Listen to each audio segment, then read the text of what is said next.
I'm back and we are rolling with Predicting Wind Part 5. Last time we talked about windy.com. Today we're going to get into Predict Wind. With Predict Wind, I programmed two locations, one on Lake Erie and one on Lake Ontario. And what I like best about Predict Wind are these tables that they have. You see on the left, you have access to graphs and maps and briefings, but the tables, which is what we're looking at right now, I find to be very valuable. They have four models. You'll see the GFS, which we've seen before, but this is the only other place where I've seen the Euro, and you can see that on the left here. And then there's two other models, which are the Predict Wind versions of the Euro and the GFS. So I'll take a quick glance at this every day or several times a day, and you can see the wind speed that's predicted on average. You can see the wind gusts, and you can see the direction. The one other thing I find very useful here is the rainfall. For whatever reason, Predict Wind is pretty darn accurate with rainfall. So take a glance at that. Let's keep rolling. We'll go right on to I Get Wind. Now, in I Get Wind, you can put several locations in. And by the way, if you create an account for most of these websites, it will remember all of your settings, so you can make it personalized and you don't have to reset it each time. But for example, we'll look here at the Erie East Buoy, and you'll see right away that we have the HRRR.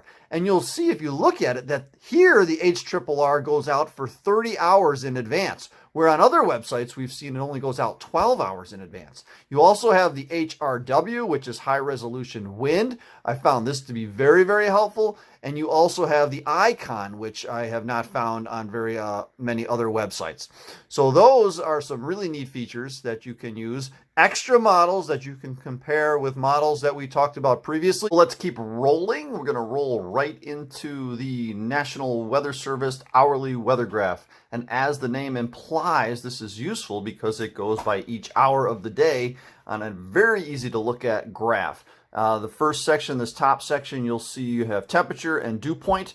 Remember that when dew point gets real close to air temperatures, there's a very high likelihood of fog. And if you click back to my article, number 6, dew point temperature, will explain more about fog, and it'll explain how you can use the chart here with the National Weather Service to help you get a better idea if there's going to be fog.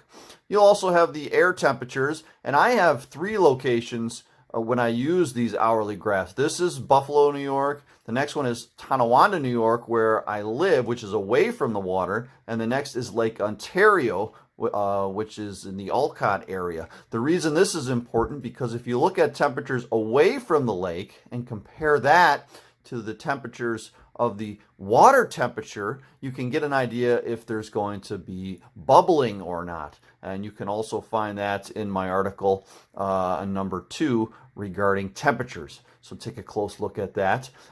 Down in the next section here, the second section, is where the wind is forecasted. The magnitude of National Weather Service is not quite as on target as some of the other websites, but direction, wind direction, I have found to be very, very accurate with the National Weather Service. And then in this third section, you have cloud cover and precipitation. Cloud cover is very, very important to take a look at. That's the blue line here, and that's important because if it's going to be bright and sunny, we know there's a higher probability of some thermal enhancement happening. And you can also find that in my article here, number 3 on cloud cover. And we're going to take a look at cloud cover in a little more detail when we get to the satellite picture. And of course, rain is given as a percentage. Percentages when you're looking at rain are somewhat reliable. We'll take a closer look at rain when we get to the radar. So moving right along, we're now into Windfinder, and Windfinder is just one other model that I add to my arsenal of models, to my quiver of available resources. This is for Buffalo. I also have another location on Lake Erie, and then of course I have my usual location on Lake Ontario. And what we're looking at here is simply magnitude and direction. Now there's not too much else I use, but I do give this model a look every single day, several times a day, because like I said, it's one additional model in the quiver. So we're going to stop there for now, and we'll do the next video in a couple of days.